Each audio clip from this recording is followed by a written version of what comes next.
Do you have struggles with your income being so inconsistent as a booth rent hairstylist?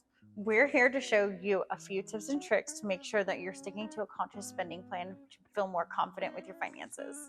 Oh, boom, exactly. But first, if you haven't already subscribed yet, please subscribe now, hit that like button, hit that bell notification button if you want to be notified every time we post a new video about hair and money. Yes, the two best things. I have been a booth rent hairstylist for a little over 13 years. So trust me when I tell you, I get it. The slow times can be rough, but good times can be amazing. We need to make sure that you are set up for success even during the slow times. So we're going to show you a few tips and tricks that has helped us with our conscious spending plan.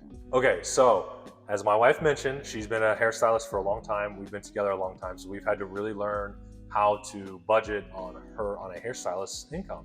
Some days are better than others, some weeks are better than others.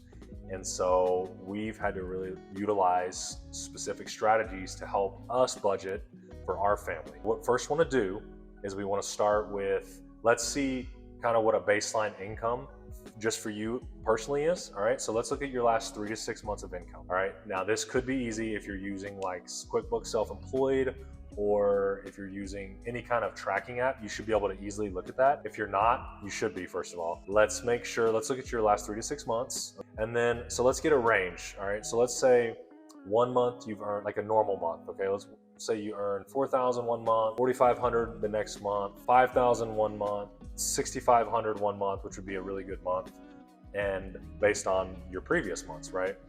But here's what we want to do. This is to make sure that you do not go over on your budget. We want you to budget based on your lowest month over the last 6 months. We want you to use that $4,000 number to base your budget on. And we're going to tell you why here in a moment. But before we get into that, we want to hear from you. How do you handle slower times? We know that there's lots of reschedules in our business, and there are slower months like January. We would love to hear from you about how you deal with your slower times. Comment below. Now that we have your budget number we want to use based on you looking at your 3 to 6 months of previous income, this is what has worked wonders for us, okay? So it took us a few years to get this dialed in perfectly, but I want you to open up a separate account, okay? It can be a checking account, savings account, it doesn't really matter, okay? Open it up in your personal name, and basically when you bring in the $4,000, let's say we're using $4,000 as the example.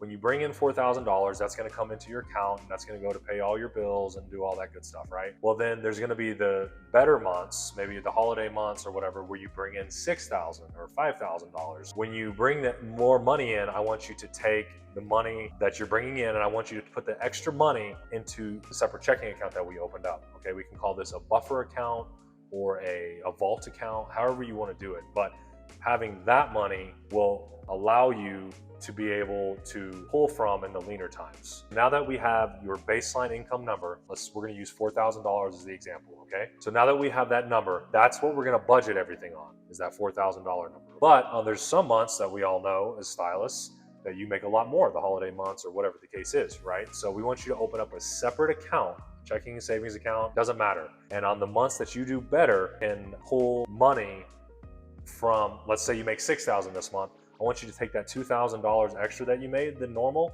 put it into that buffer account. A separate account for when you do have a slow month can really help make you feel confident knowing that all your bills will get paid and that you won't feel stressed.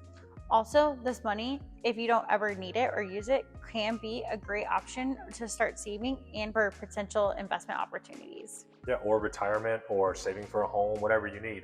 But what we do not want is you to think, okay, oh, I make $5,000 or $6,000 one month, and then you think that's your new baseline, and then you budget everything based on that. So maybe you start buying a new car, nicer clothes, or just whatever, right? And your budget creeps up, and then you find yourself behind some months because you didn't properly budget because you don't make $5,000 or $6,000 every month, okay? That's buffer account is for, and that's why we really truly have you budget based on your slowest month, okay? I hope this makes sense, and it took us a while to figure that out, why we kept getting behind and kept using credit cards and kept having to pull from our emergency fund. You budget properly, and then you pull from your vault account. If you are struggling with your business and personal finances, we would love to hear from you. Click the link in the description to our website to learn more. But before we go, please check out this video on 3 must-have bank accounts every stylist should have. And if you enjoyed this video, please like, subscribe, comment below for any additional information you guys have. We'd love to hear from you. And please make sure to check out our channel for more information coming out soon. Yes, talk to you soon.